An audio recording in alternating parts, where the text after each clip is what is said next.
పెళ్ళైనా పండగైనా వేడుక ఏదైనా పట్టుచీరల ప్రత్యేక వేదిక వారాహి సిల్క్స్. ముంబై ఇండియన్స్ లో ఓపెనర్ డీకాక్ దుమ్ము లేపేశాడు.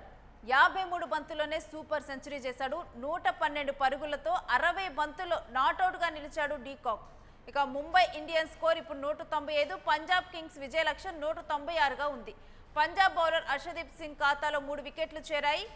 ఇక పంజాబ్ ఆట తీరు అంటే మన ముంబై ఇండియన్స్ చూస్తే కనుక పెద్ద ఫామ్లో లేదని కూడా, అంటే ఇప్పటి వరకు కూడా ఓటమిలో ఎక్కువ చవి చూసింది ముంబై ఇండియన్స్. 4 మ్యాచ్ల్లో ఓడిపోయింది.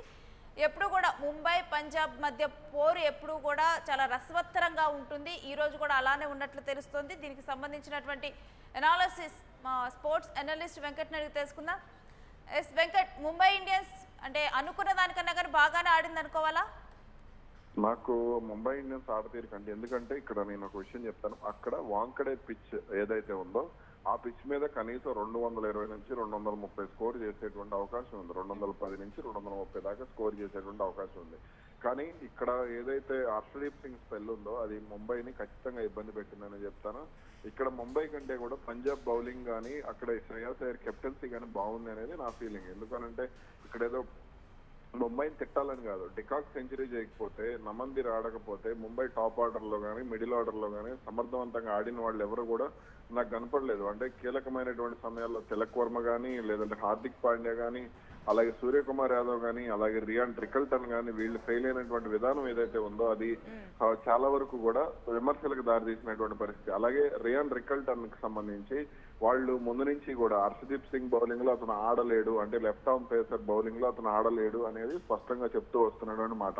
ఈ రోజు ఉదయం చూస్తే క్రిక్ బజ్ కానీ, లేదంటే క్రిక్ ఇన్ఫో కానీ, క్రిక్ ట్యాకర్ కానీ ఇలా చాలా వెబ్సైట్స్ కూడా దీనికి సంబంధించి అతను ఆడలేడు అనే విషయాన్ని చెప్పినటువంటి పరిస్థితి ఉంది. ఒక కెంటన్ డికాక్, నమందిర్ మినహా వాళ్ళు ఇన్నింగ్స్ ని సరిగా అంటే వాళ్ళకి భారీ ఆరంభం రాలేదు, కానీ డికాక్ నుంచి మంచి సపోర్ట్ వచ్చింది.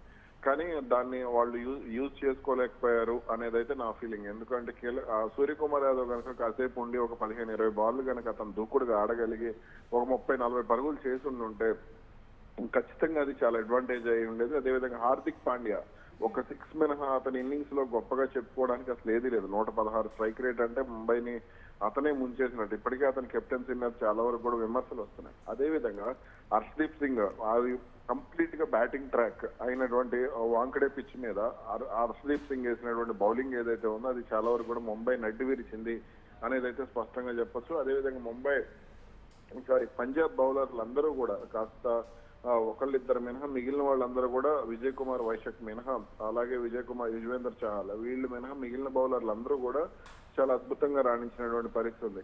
నేను ఇక్కడ ముంబైని ఎందుకు విమర్శిస్తున్నానంటే వాళ్ళు కనీసం 220 నుంచి 230 స్కోర్ చేయగలిగే దాన్ని వాళ్ళు చెడగొట్టుకున్నారనేది నా ఫీలింగ్. ఇక పంజాబ్ ఏ విధంగా కూడా పంజాబ్ విజయ లక్ష్యం 196 ఉంది. మరి ఎలాంటి పర్ఫార్మెన్స్ పంజాబ్ నుంచి మనం ఎక్స్పెక్ట్ చేయొచ్చు? ఆల్రెడీ వాళ్ళు 2 ఓవర్లకు 26 పరుగులు చేసినట్టున్నారు ఇప్పుడు ప్రస్తుతానికి ఉన్నప్పుడు దానికి సంబంధించి మనం చూస్తే.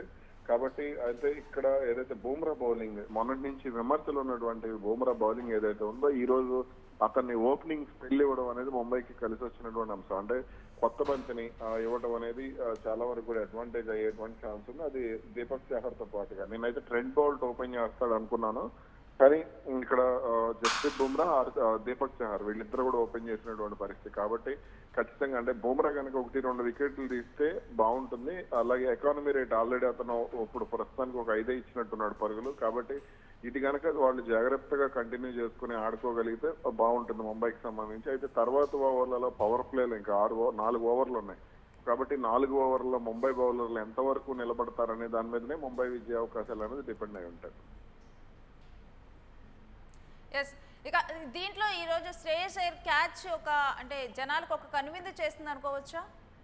ఎస్, శ్రేయస్ అయ్యర్ మంచి ఫీల్డర్, మంచి కెప్టెన్, మంచి బ్యాట్స్మెన్, అందులో అసలు ఎటువంటి సందేహం లేదు. ఆ క్యాచ్ ఏదైతే ఉందో అతను ఖచ్చితంగా ది బెస్ట్ ఫీల్డర్ అనడానికి మరోసారి అతను ప్రూవ్ చేసుకున్నాడని చెప్పాలి. కీలకమైనటువంటి సమయంలో పట్టినటువంటి ఆ క్యాచ్ ఏదైతే ఉందో అది చాలా వరకు కూడా హెల్ప్ అయిందని చెప్పాలి. అదేవిధంగా ముఖ్యంగా అతని కెప్టెన్సీ కూడా నాట్ ఓన్లీ క్యాచ్ కానీ అతని కెప్టెన్సీ కూడా చాలా వరకు కూడా వాళ్ళకి హెల్ప్ అయింది అనేది అయితే నా ఫీలింగ్. రైట్, అయితే విజయ అవకాశాలు ఈరోజు పంజాబ్ కే ఎక్కువ ఉన్నాయని చూడాలా? ఎస్, పంజాబ్కి ఎక్కువగా కనపడుతున్నాయి రేణు. ఎందుకు అని అంటే పంజాబ్ ముఖ్యంగా అంటే వాళ్ళ బ్యాటింగ్ లైనప్ చూసుకుంటే మీరు ముంబై కంటే కూడా వాళ్ళు చాలా బలంగా కనపడుతున్నారు 2025 నుంచి కూడా. కాబట్టి అది ఖచ్చితంగా వాళ్ళకి అడ్వాంటేజ్ అయ్యేటువంటి ఛాన్స్ ఉంది. ఇప్పుడే ప్రియాంష్ ఆర్య వాళ్ళ అటాకింగ్ ప్లేయర్ ఎవరైతే ఉన్న ప్రియాంష్ ఆర్య వికెట్ పడింది. ఇక మిగిలిన అలాగే శ్రేయస్ అయ్యర్ కానీ కూపర్ కాన్లీ కానీ, శ్రేయస్ అయ్యర్ బుమ్రా బౌలింగ్ లో చాలా అద్భుతంగా ఆడతాడు. అదేవిధంగా కూపర్ కాన్లీ కానీ, శశాంక్ సింగ్ కానీ, మార్కస్ స్టోయినిస్ కానీ, మార్కో జెన్సెన్ కానీ, ఎన్సెన్ కానీ, జేవియర్ బ్యాట్లెట్ వరకు కూడా వాళ్ళకి బ్యాటింగ్ ఉంది. కాబట్టి ఖచ్చితంగా ఈ రోజు అయితే పంజాబ్ కి విజయావకాశాలు అయితే కనపడుతున్నాయి. Right Venkat, stay with us. మీ దగ్గర నుంచి మళ్ళీ డీటెయిల్స్ తీసుకుంటాం. ఇక ముంబై ఇండియన్స్ అంటే డీకాక్ చాలా హెల్ప్ఫుల్గా నిలిచినప్పటికీ కూడా మిగిలిన ప్లేయర్స్ అయితే నిలబెట్టుకోలేకపోయారని కూడా చెప్తూ ఉన్నారు. ఇక పంజాబ్ కింగ్స్కి అయితే 196 విజయ లక్ష్యం అయితే ఈజీగానే ఛేదించగలుగుతుంది. విన్నింగ్ అవకాశాలు పంజాబ్కే ఎక్కువ ఉన్నాయని కూడా చెప్తూ ఉన్నారు.